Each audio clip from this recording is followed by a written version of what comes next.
श्री राधा कृष्णाय नमो नमः। सर्वप्रथम मैं भगवान श्री राधा गोविंद के श्री चरण कमलों की वंदना करता हूँ। आप सभी भक्तजनों को भी सादर नमस्कार करता हूँ। श्री कबीर दोहावली नामक ग्रंथ से अब तक हम 19 भागों में 475 दोहों के भावार्थ का श्रवण कर चुके हैं। इसे आगे बढ़ाते हुए आज हम अगले 25 दोहों के भावार्थ का श्रवण करेंगे, जो इस प्रकार से है। प्रेम पियाला सो पिए, शीश दक्षिणा दे, लोभी शीश न दे सके, नाम प्रेम का लिए। प्रेम का प्याला वही प्रेमी पी सकता है जो गुरु को दक्षिणा स्वरूप अपना शीश काटकर अर्पित करने की सामर्थ्य रखता हो। कोई लोभी संसारी कामना में लिप्त मनुष्य ऐसा नहीं कर सकता। वह केवल प्रेम का नाम लेता है, प्रेम की वास्तविकता का ज्ञान उसे नहीं है। जिन गुरु जैसा जानिए तिनको तैसा लाभ, ओसे प्यास न भागसी, जब लगी धसे न आस। जिसे जैसा गुरु मिला उसे वैसा ही ज्ञान लाभ प्राप्त हुआ। जैसे ओस के चाटने से कभी प्यास नहीं बुझ सकती, उसी प्रकार पूर्ण सद्गुरु के बिना सत्य ज्ञान नहीं प्राप्त हो सकता। कबीर संगी साधु का दल आया भरपूर, इंद्रन को मन बांधिया या तन किया धूर। कबीरदास जी कहते हैं कि साधुओं का दल, जिसे सद्गुण सत्य दया क्षमा विनय और ज्ञान वैराग्य कहते हैं, जब हृदय में उत्पन्न हुआ तो उन्होंने अपनी समस्त इंद्रियों को वश में करके शरीर का त्याग कर दिया। अर्थात वे ये सब भूल गए कि मैं शरीरधारी हूँ।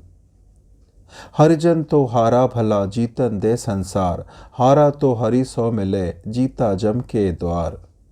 संसारी लोग जिस जीत को जीत और जिस हार को हार समझते हैं, हरि भक्त उनसे भिन्न है।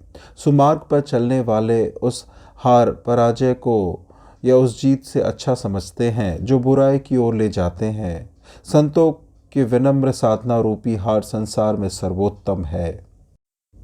गाली ही से उपजे कलह कष्ट और मीच, हारी चले सो संत है, लागी मरे सो नीच। गाली एक ऐसी चीज़ है जिसका उच्चारण करने से कलह और कलेश ही बढ़ता है।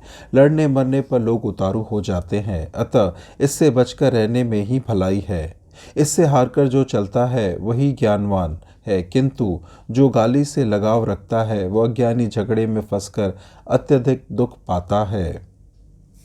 जो जल बाढ़े नाव में, घर में बाढ़े दाम, दोनों हाथ उलीचिए यही सयानो काम। यदि नाव में जल भरने लगे और घर में धन संपत्ति बढ़ने लगे तो दोनों हाथ से उलीचना आरंभ कर दो, दोनों हाथों से बाहर निकालो, यही बुद्धिमानी का काम है, अन्यथा डूब मरोगे। धन अधिक संग्रह करने से अहंकार उत्पन्न होता है जो पाप को जन्म देता है। कबीर पांच पखेरुआ राख पोष लगाए, एक जू आया पारथी, लय गए सबे उड़ाए।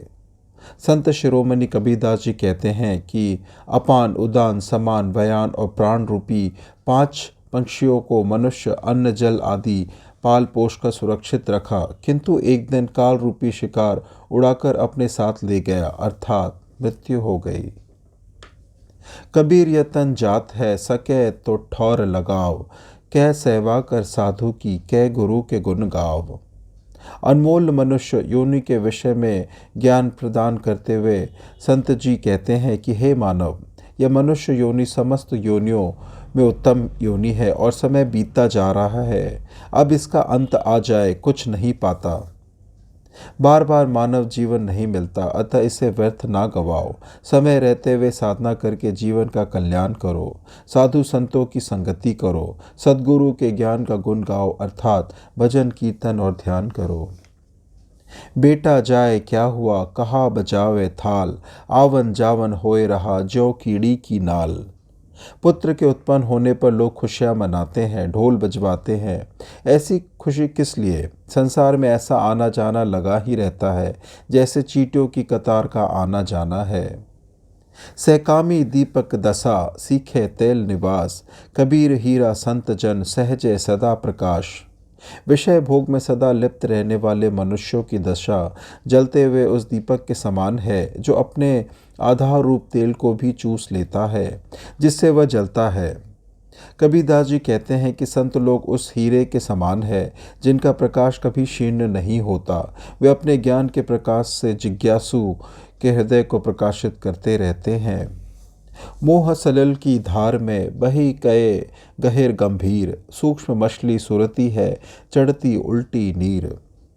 मोह रूपी जल की तीव्र धारा में बड़े समझदार और वीर बह गए, इससे पार ना पा सके। सूक्ष्म रूप से शरीर के अंदर विद्यमान सुरती एक मछली की तरह है जो विपरीत दिशा ऊपर की ओर चढ़ती जाती है। इसकी साधना से सार तत्व रूपी ज्ञान की प्राप्ति होती है।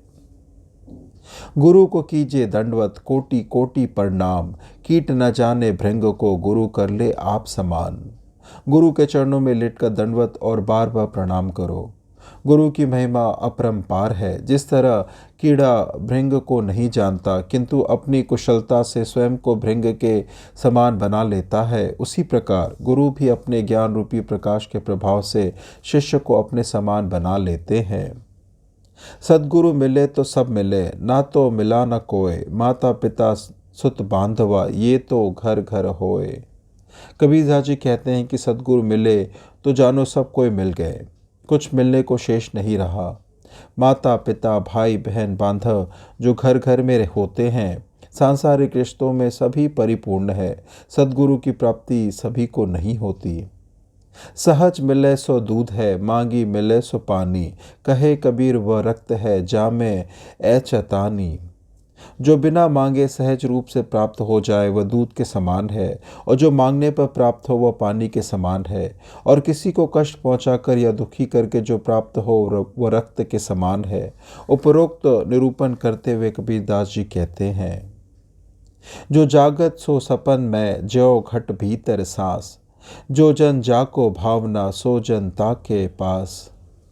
जिस प्रकार जो सांसें जागृत अवस्था में है वही सांसें सोते समय स्वप्न अवस्था में घट के अंदर आ जाता है, उसी प्रकार जो जिसका प्रेमी है वह सदा उसी के पास रहता है, किसी भी अवस्था में दूर नहीं होता। जीवत कोय समुझे नहीं, मुवा न कह संदेश, तन मन से परिचय नहीं, ताको क्या उपदेश।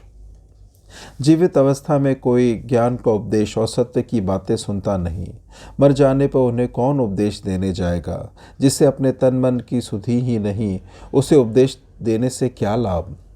शब्द संहारे बोलिए, शब्द के हाथ न पाओ, एक शब्द औषधि करे, एक शब्द करे घाव।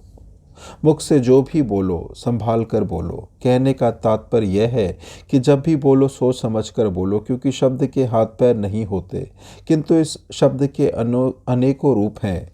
यही शब्द कहीं औषधि का कार्य करता है तो कहीं घाव पहुंचाता है, अर्थात कटु शब्द दुख देता है। यह तन कांचा कुंभ है, लिया फिरे थे साथ, टपका लागा फुटी गया, कछु न आया हाथ। यह शरीर मिट्टी के कच्चे घड़े के समान है जिसे हम अपने साथ लिए फिरते हैं, और काल रूपी पत्थर का एक ही धक्का लगा, मिट्टी का शरीर रूपी घड़ा फूट गया। हाथ कुछ भी न लगा, अर्थात सारा अहंकार बह गया, खाली हाथ रह गए। जिभ्या जिन बस मैं करी, तिन बस कियो जहान, नहीं तो औगुन उपजे, कहीं सब संत सुजान। जिन्होंने अपनी जिह्वा को वश में कर लिया, समझो सारे संसार को अपने वश में कर लिया, क्योंकि जिसकी जिह्वा वश में नहीं है उसके अंदर अनेकों अवगुण उत्पन्न होते हैं, ऐसा ज्ञानी जन और संतों का मत है।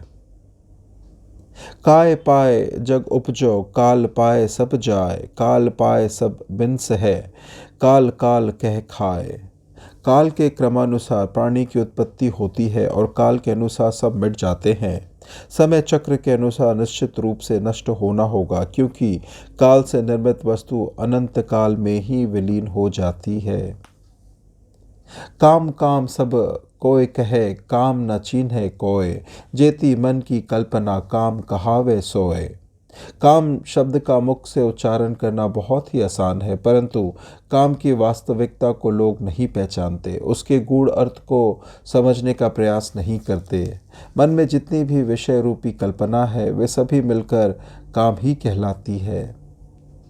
बहुत जतन करी कीजिए, सब फल जाए न साए, कबीर संचय सूम धन, अंत चौर ले जाए। कबीरदास जी कहते हैं कि कठिन परिश्रम करके संग्रह किया गया धन अंत में नष्ट हो जाता है। जैसे कंजूस व्यक्ति जीवन भर पाई पाई करके धन जोड़ता है, अंत में से चोर चुरा ले जाते हैं, अर्थात वह उस धन का उपभोग भी नहीं कर पाता। कबीर औंधी खोपड़ी कबहु धापे नाही, तीन लोक की संपदा कब आवे घर माही। मनुष्य की यह उल्टी खोपड़ी कभी धन से तृप्त नहीं होती, बल्कि जिसके पास जितना अधिक धन होता है उसकी प्यास उतनी ही बढ़ती जाती है। लोभी व्यक्ति के मन में सदैव भावना होती है कि कब तीनों लोकों की संपत्ति हमारे घर आएगी। साधु ऐसा चाहिए जाका पूरा मंग, विपत्ति पड़े छाड़े नहीं चढ़े चौगुना रंग। साधु सज्जन ऐसा होना चाहिए जिसका मन पूर्ण रूप से संतुष्ट हो। उसके सामने कैसी भी विकट परिस्थिति क्यों ना आए, किंतु वह तनिक भी विचलित ना हो, बल्कि उस पर संकल्प का रंग और चढ़े, और अर्थात संकल्प शक्ति घटने के बजाय बढ़े। बहता पानी निर्मला जो टुक गहिरा होए, साधु जन बैठा भला जो कुछ साधन होए। बहता हुआ पानी निर्मल और स्वच्छ होता है, किंतु रुका हुआ पानी भी स्वच्छ हो सकता है यदि थोड़ा गहरा हो। इसी तरह बैठे हुए साधु भी अच्छे हो सकते हैं यदि वे साधना की गहराई से परिपूर्ण हो, अर्थात ध्यान, भजन, पूजन, पाठ का ज्ञान हो। इस प्रकार से श्री कबीर दोहावली ग्रंथ से आज के दोहों के भावार्थ की संपन्नता होती है।